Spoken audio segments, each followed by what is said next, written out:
Baik adik-adik, materi hari ini adalah emosi. Membahas poin SKU nomor 2. Namun sebelum itu, seperti biasa kita berdoa dulu ya. Berdoa dimulai.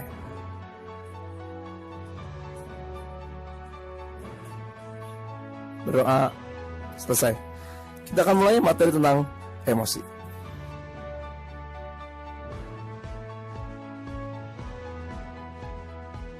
Emosi adalah perasaan intens yang ditujukan kepada seseorang atau sesuatu. Emosi adalah reaksi terhadap seseorang atau kejadian. Emosi dapat ditunjukkan ketika mereka senang mengenai sesuatu, marah kepada seseorang, ataupun takut terhadap sesuatu. Kata emosi diturunkan dari kata bahasa Prancis emotion, dari humor yang artinya kegembiraan, dan dari bahasa Latin emover, dari varian X yang berarti luar dan mover yang berarti bergerak. Maka dari kebanyakan ahli yakin bahwa emosi lebih cepat berlalu daripada suasana hati. Sebagai contoh, bila seseorang bersikap kasar, manusia akan merasa marah. Perasaan intens kemarahan tersebut mungkin datang dan pergi dengan cukup cepat. Tetapi ketika sedang dalam suasana hati yang buruk, seseorang dapat merasa tidak enak untuk beberapa jam. Karena kita masih pembahasan di tingkat awal atau untuk tingkat ramu, jadi kita skip beberapa bahasan langsung mengenai emosi. Dan kita akan lanjutkan tentang klasifikasi emosi. Salah satu cara mengklasifikasikan emosi adalah berdasarkan apakah emosi tersebut positif atau negatif.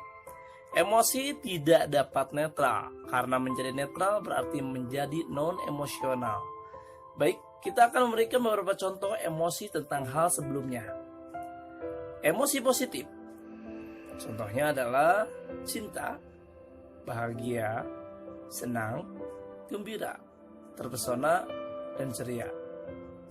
Adapun emosi negatif, contohnya adalah marah, sedih, takut, malu, dan cemas. Sumber-sumber emosi dan suasana hati: kepribadian, waktu, cuaca, tidur, olahraga, stres, aktivitas sosial, usia, dan gender. Dan sekarang Kato akan memberikan penjelasan tentang sumber-sumber emosi dan suasana hati tadi. 1. Kepribadian. Kepribadian memberi kecenderungan kepada orang untuk mengalami suasana hati dan emosi tertentu. Contohnya, beberapa orang merasa bersalah dan merasakan kemarahan dengan lebih mudah dibandingkan orang lain. Sedangkan orang lain mungkin merasa tenang dan rileks dalam situasi apapun.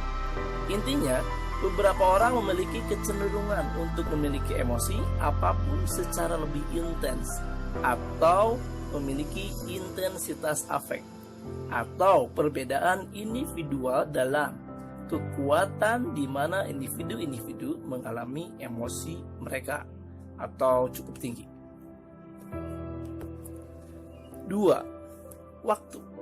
Orang-orang cenderung berada dalam suasana hati terburuk di awal minggu dan berada dalam suasana hati terbaik di akhir minggu. 3. Cuaca. Cuaca memiliki sedikit pengaruh terhadap suasana hati.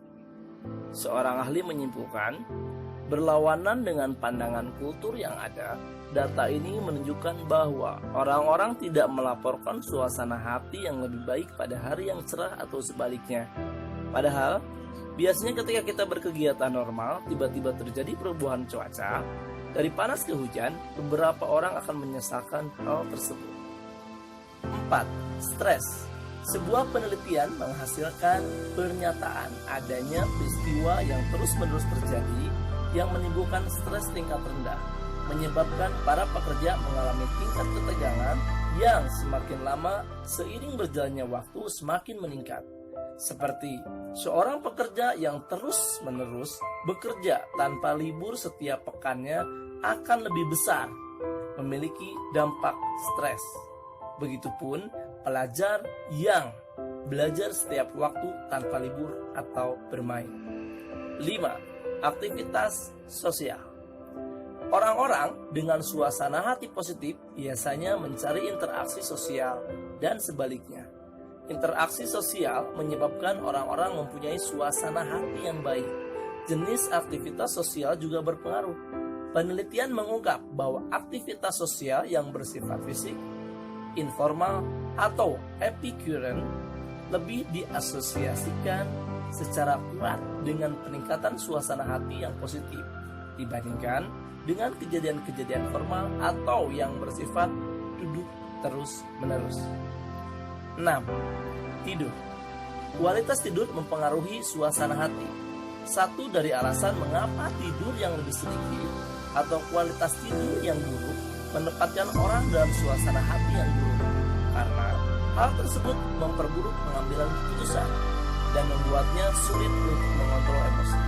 Jadi, jangan keseringan begadang ya, seperti yang Mama bilang.